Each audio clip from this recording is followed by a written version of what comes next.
introduce yourself. Good afternoon po. I am Giselle Otto from GMA News Online.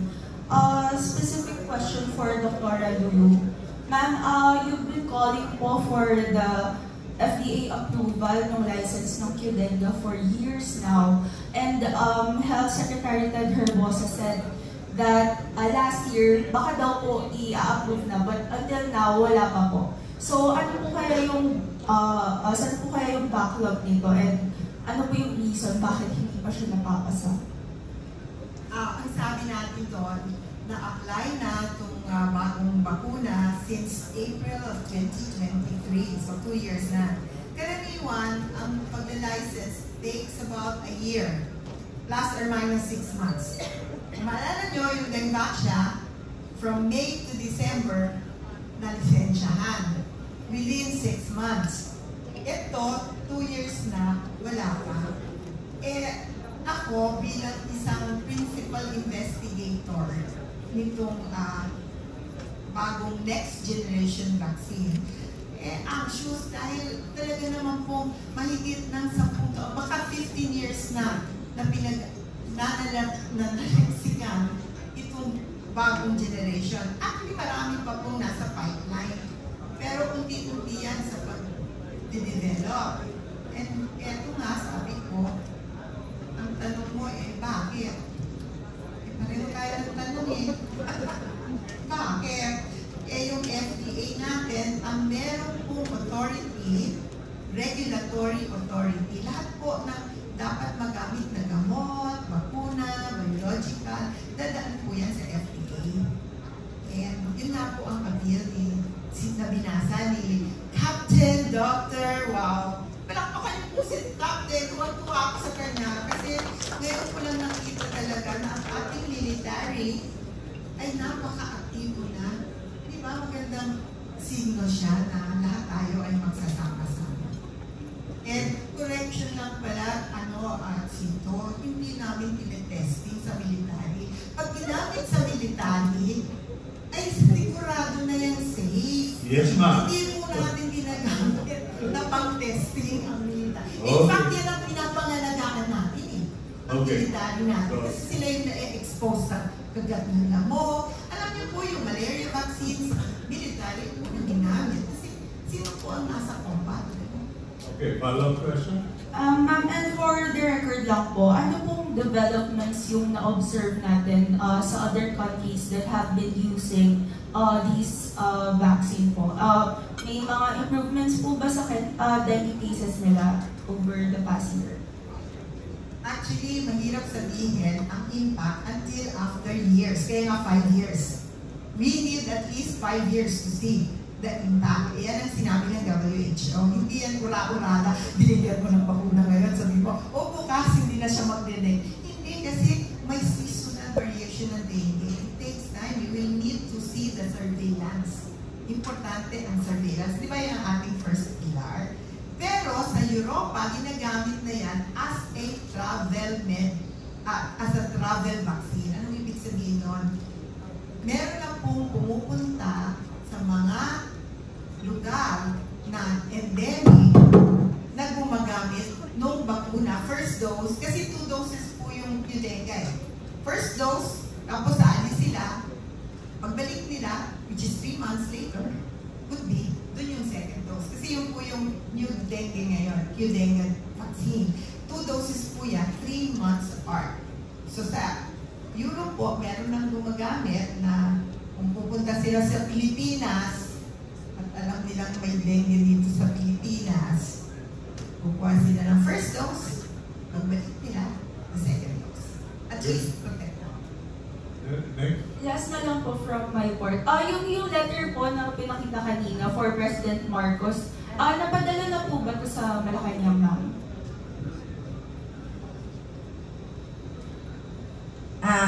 Hindi pa po siya napapadala. It was drafted just this week and we have to sign it and send it right away through Dr. Erica also. So basically po, this also the media coverage or the communications right now, it is for us to start our communications with Malacanang to our Honorable President. So basically, the letter was signed yesterday and today and the following day. Hopefully, we can give it to them. Yeah. Yes.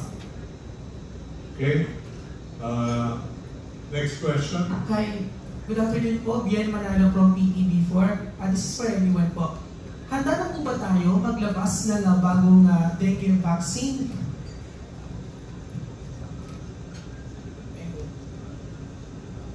Handa na tayo? Handa na po ba tayo muli na maglabas? Matagal na, since 2016, since 70 years ago, kung pwede lang may bakuna.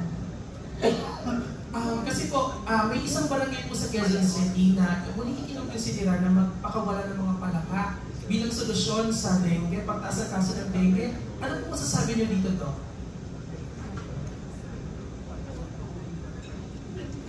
Pwede bang gamitin yung palaka pag tanggal ng lamok? I think they're not authority. So far sa mga studies o researches at sa mga publications recent on dengue, parang wala pang na-mention. Other question? Again? Okay na? Okay. Other question? Oh, there we go. Hello, good afternoon po. Ed Kelsman po sa Science and Digital News. Ma'am, meron pong yung 2019 naglabas ang Herbanex Laboratories ng isang tawa-tawa supplement. And it was approved as a food supplement by the FDA. Ano po yung masasabi niyo sa tawa-tawa po? Paki-explain na lang po kasi maraming gumagamit po, uminom niyan eh. Salamat po. Nabanggit ko na ang paggagamot sa dengue, ang pinaka-core o pinaka-importante ay hydration. Lahat po ng mga nangyayari sa dengue may kinalaman sa either kulang ang tubig mo, sobra ang tubig mo dahil sumobra ang IV fluids mo, or huli ka na sa pagpapatingin na talagang marami nang na-damage na organo mo. Yung tawa-tawa po, may tubig. Kaya isa po sa napakaganda, and tanungin niyo po, si Dr. Florty nandun, siya po ngayon ang namamahala sa clinical management. At doon po sa Cebu, Cebu yan, ay meron na silang dengue warriors na binibigay na yung ano dapat gawin kung ikaw ay may sintomas na ng dengue. Alam niyo po kung ano? Uminom ng tubig. Uminom ng ORS para huwag ma-dehydrate. Tubig po is a very, very good way to restore hydration. At yung tawa-tawa po, hindi po kami naman nagsasabi na hindi maganda. Pero as long as may tubig po yan kasama, parang siya, tubig pa rin po ang nakakapagpaganda. Pero wala pong pananaliksik na nagsabi na yung pong tawa-tawa ay makakagamot sa dengue. Wala pa pong ganong pananaliksik. Meron pong mga pananaliksik na nagbibigay yung tinatawag na antiviral. Matagal pa po bago lumabas yun. Kasi kailangan po noon ng mahabang pag-aaral pa din. Pero I can assure you, tubig yan po. Okay, next question. Hi, good afternoon. Go ahead. Sorry. Hi, good afternoon. I'm Patricia of Business World. I have a question now about the dengue vaccine that's for approval. I wonder if it's like safe for everyone. Is it safe for kids? Is it safe for those with comorbidities? Just more information about that.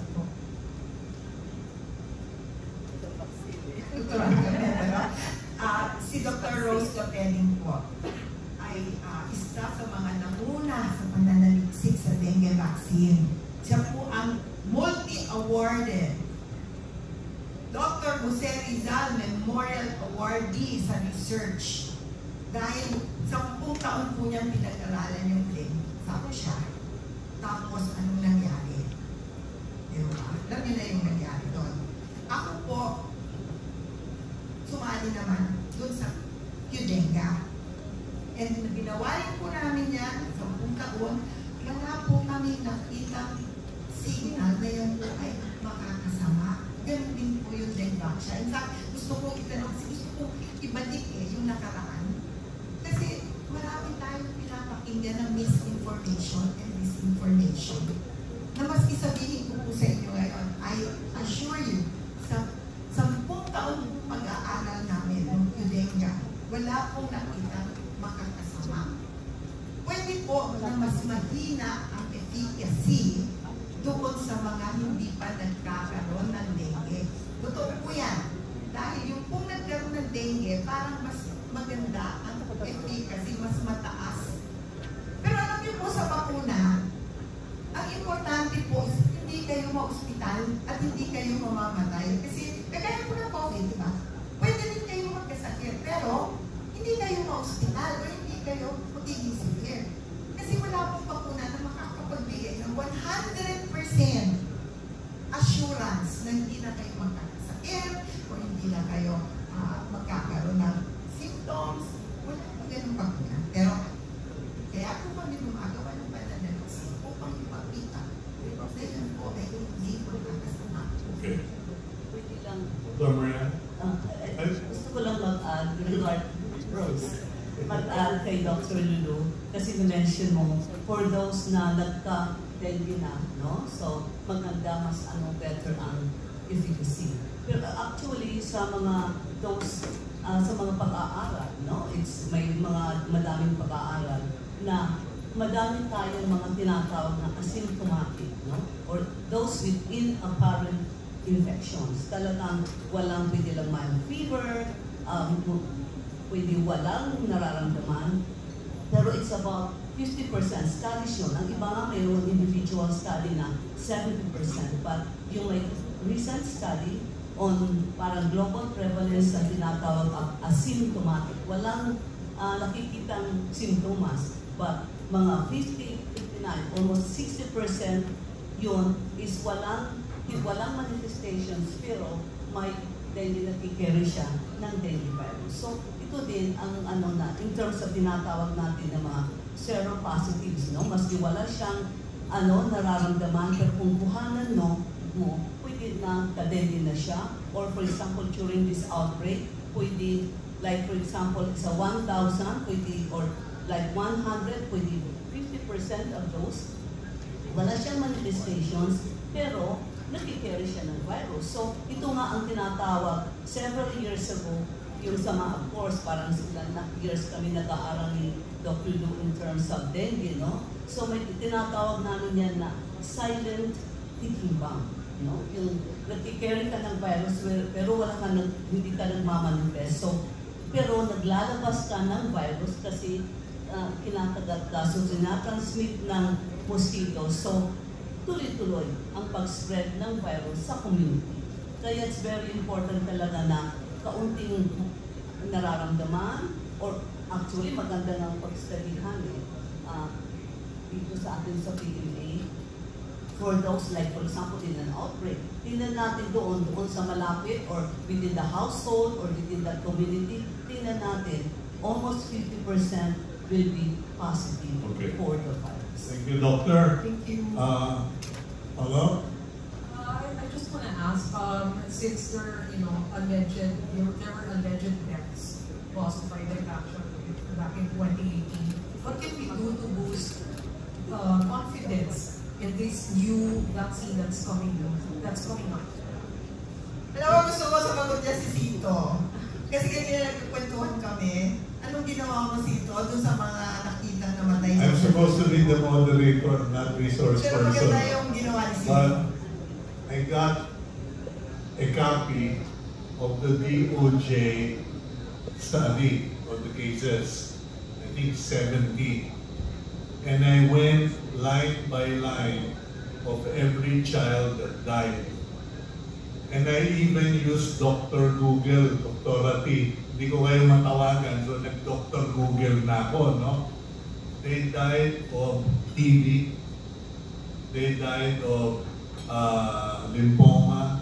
They died of bone disease, which tells you it is a serious nutrition deficiency.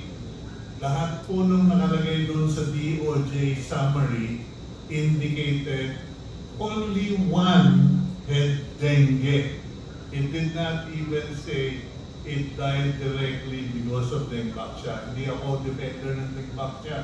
But inisa-isa ko po yung study ng DOJ. And that's the facts of the case. That they died not because of dengue, but because of pre-existing diseases. Ano yung sa rheumatic heart? 3 of them had rheumatic heart disease. So that's the answer, my friend. There was someone who wanted to ask from the other side. Hello. Yes, sir. Good afternoon. Aaron Francisco from Business Member. So if cases continue to rise despite these efforts, what policy changes or additional government actions would the PMA recommend to strengthen the fight against dengue?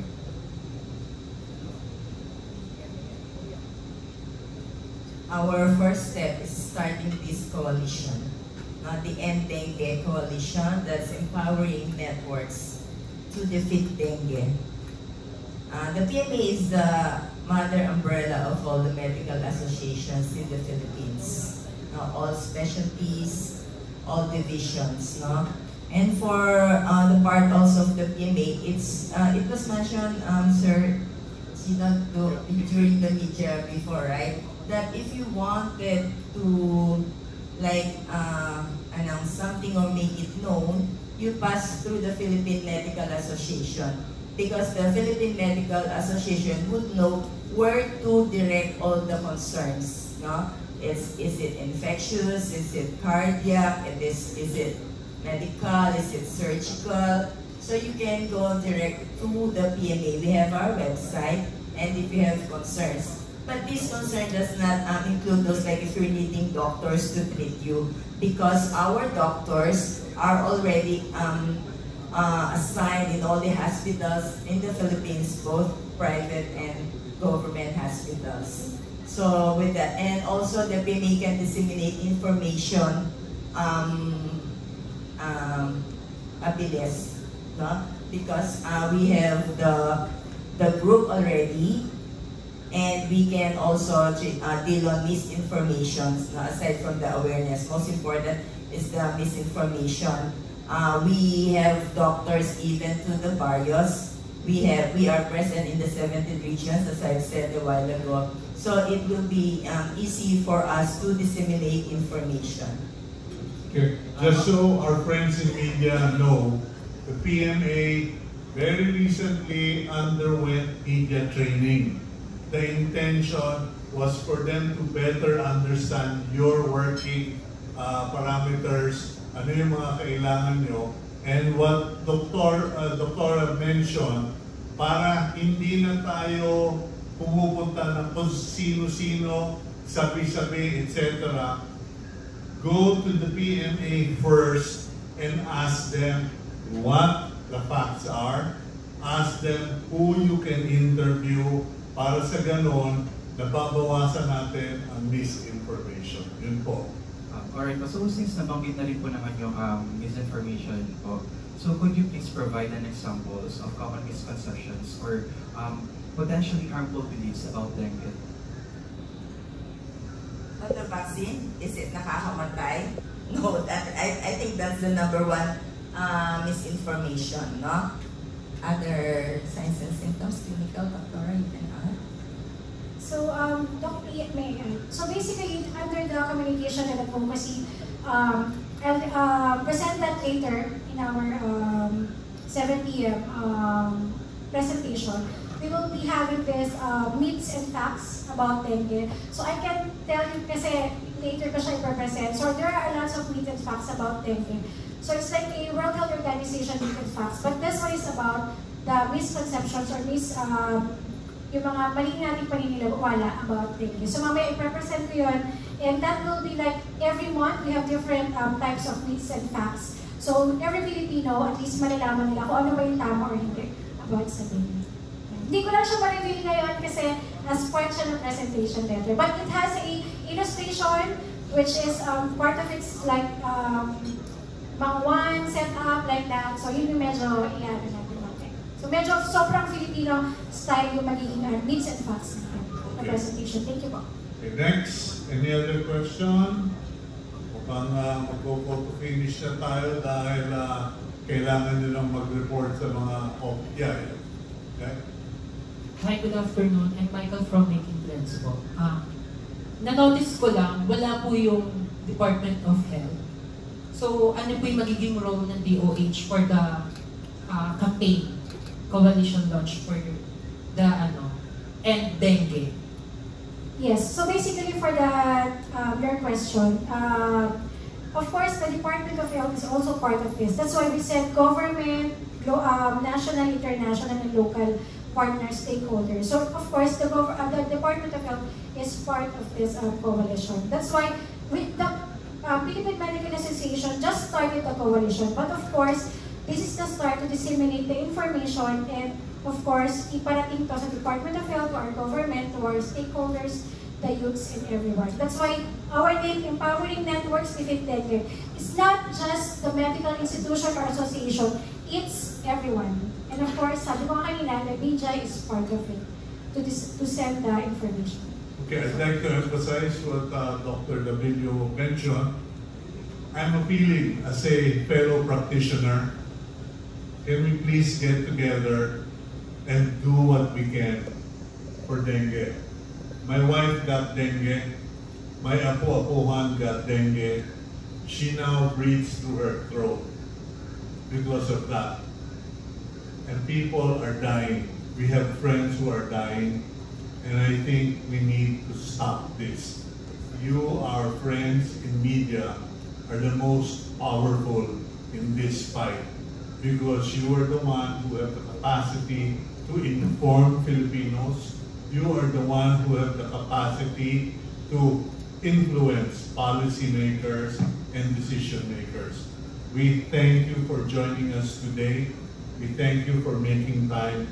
At sana po ipagpatuloy nyo how to end dengue. Good day, God bless all of you.